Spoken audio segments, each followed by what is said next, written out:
ആരോഗ്യരംഗത്ത് കേരളം നമ്പർ 1 ആണ് എന്ന് കള്ളപ്രചരണം നടത്തി സാധാരണക്കാരായ ജനങ്ങളെ വഞ്ചിക്കുന്ന LDF ഗവൺമെന്റിന്റെ ആരോഗ്യവകുപ്പ് മന്ത്രി വീണ ജോർജ് രാജിവെക്കണമെന്നും കഴിഞ്ഞ ദിവസം കോട്ടയം മെഡിക്കൽ കോളേജിൽ കെട്ടിടം തകർന്ന് വീണ് കൊല ചെയ്യപ്പെട്ട ബിന്ദുവിന്റെ കുടുംബത്തിന് ഗവൺമെന്റ് നഷ്ടപരിഹാരം പ്രഖ്യാപിക്കണമെന്നും ആവശ്യപ്പെട്ടുകൊണ്ട് BJP മൂവാറ്റുപുഴ മണ്ഡലം കമ്മിറ്റിയുടെ നേതൃത്വത്തിൽ പ്രതിഷേധ പ്രകടനവും വീണ ജോർജിന്റെ കോലം കത്തിക്കലും നടന്നു. സമരത്തിന് മണ്ഡലം പ്രസിഡന്റ് T ചന്ദ്രൻ അധ്യക്ഷത വഹിച്ചു. സംസ്ഥാന കമ്മിറ്റി അംഗം MN മധു ഉദ്ഘാടനം ചെയ്തു.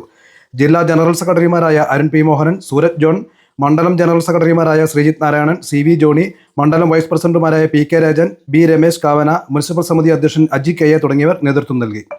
കേരളം നമ്പർ 1 ആരോഗ്യ മേഖലയിൽ നമ്പർ 1 ആണെന്ന് പറയുമ്പോൾ പോലും ഇപ്പോൾ സാധാരണഗതിയിലുള്ള മെഡിക്കൽ സെൻ്ററുകളിൽ പോലും ആരോഗ്യ കേന്ദ്രങ്ങളിൽ പോലും ആവശ്യത്തിന് വേണ്ടുന്ന മരുന്നുകളോ മറ്റ് അവശ്യ വസ്തുക്കളോ സാധാരണക്കാരായിട്ടുള്ള ആളുകൾക്ക് കിട്ടുന്നില്ല എന്നുള്ളതാണ് വാസ്തവം. ഇപ്പോൾ കേരളത്തിലെ വിവിധ ഭാഗങ്ങളിൽ പ്രത്യേകിച്ച് ആരോഗ്യവകുപ്പ് മന്ത്രിയുടെ വീട്ടിലേക്ക് ഒക്കെ BJPയുടെ നേതൃത്വത്തിൽ ഇത്തരത്തിലുള്ള പ്രതിഷേധ പ്രകടനങ്ങൾ നടക്കുകയാണ്. ഇന്ന് മൂവാറ്റുപുഴയിലും ഈ പ്രതിഷേധ പ്രകടനവും ആരോഗ്യവകുപ്പ് മന്ത്രിയുടെ കോലവും കത്തിക്കാൻ വേണ്ടിയിട്ടാണ് പാർട്ടി തീരുമാനിച്ചിട്ടുള്ളത്. ഇനി വരാൻ പോകുന്ന 7-ാം തീയതി നമ്മുടെ കേരളത്തിലെ മുഴുവൻ ജില്ലാ കേന്ദ്രങ്ങളിലും ശക്തമായ പ്രക്ഷോഭങ്ങൾ ജില്ലാ മെഡിക്കൽ കോളേജുകളിലേക്കും താലൂക്ക് ആരോഗ്യ കേന്ദ്രങ്ങളിലേക്കും നടത്താൻ വേണ്ടി പാർട്ടി നിശ്ചയിച്ചിട്ടുണ്ട്. അതിൻ്റെ മുന്നോടിയായി മൂവാറ്റുപുഴയിൽ ഇന്ന് ഈ പ്രതിഷേധ പ്രകടനവും ആരോഗ്യ വകുപ്പ് മന്ത്രിയുടെ കോലവും കത്തിക്കുന്നത്. ഈ പ്രതിഷേധ സമരം ഔപചാരികമായി ഉദ്ഘാടനം ചെയ്യാൻ പാർട്ടിയുടെ സംസ്ഥാന കൗൺസിൽ അംഗം ശ്രീ MN മധുചേട്ടനെ ആദരപൂർവ്വം ക്ഷണിച്ചുകൊള്ളുന്നു. ഇന്ന് ഏറ്റവും കൂടുതൽ സാധാരണ രോഗികൾ അഭയം പ്രാപിക്കുന്ന കോട്ടയം മെഡിക്കൽ കോളേജ്, ആ മെഡിക്കൽ കോളേജിൻ്റെ ഒരു ഭാഗം ഇടിഞ്ഞു വീഴുകയും അവിടെ സ്വന്തം മകളെ നോക്കുവാൻ വേണ്ടി വന്ന ബിന്ദു എന്ന അമ്മ അവിടെ ദാരുണമായി ആ ഇടിഞ്ഞു വീണ വാർക്കയുടെ അടിയിൽപ്പെട്ട് മരിക്കുകയും ഉണ്ടായി.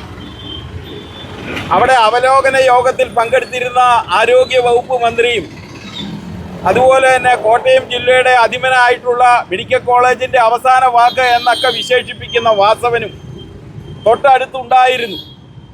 അവർ ഏതാനും നിമിഷങ്ങൾക്ക് ഉള്ളിൽ ഈ അപകടമുണ്ടായ ആ സമയത്ത് അവിടെ എത്തുകയും അവരവിടെ പത്രക്കാരോട് പറയുകയും ഈ മെഡിക്കൽ കോളേജിന് ഈ ഭാഗം കഴിഞ്ഞ കുറേ കാലങ്ങളായിട്ട് മാറ്റി നിർത്തപ്പെട്ടിരിക്കുകയാണ്, അവിടെ രോഗികളോ മറ്റ് ശുചിമുറിയോ ഒന്നും ഉപയോഗത്തിലുള്ളതല്ല, അത് അപകടാവസ്ഥയിൽ ഉണ്ടായിരുന്നതാണ് എന്നാണ് അവരവിടെ റിപ്പോർട്ട് ചെയ്തത്.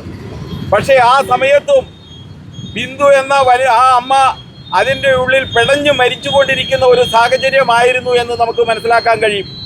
2 മണിക്കൂറിന് ശേഷം മാത്രമാണ് ഈ മന്ത്രിമാർ വന്ന ശേഷം 2 മണിക്കൂറിന് ശേഷം മാത്രമാണ് അവിടെ അത്തരത്തിലുള്ള ഒരു ആ വാർക്ക അതുപോലുള്ള അവശിഷ്ടങ്ങൾ ഇടിഞ്ഞു വീണതിൻ്റെ അവശിഷ്ടങ്ങൾ മാറ്റാൻ കഴിഞ്ഞതും അതിൻ്റെ ഡെഡ് ബോഡി എടുക്കാൻ കഴിഞ്ഞതും എന്ന് നമുക്ക് മനസ്സിലാക്കാൻ കഴിയും. എന്താണ് ഇവിടുത്തെ ആരോഗ്യവകുപ്പ് നമ്പർ 1 എന്ന് വിശേഷിപ്പിക്കുന്നത്?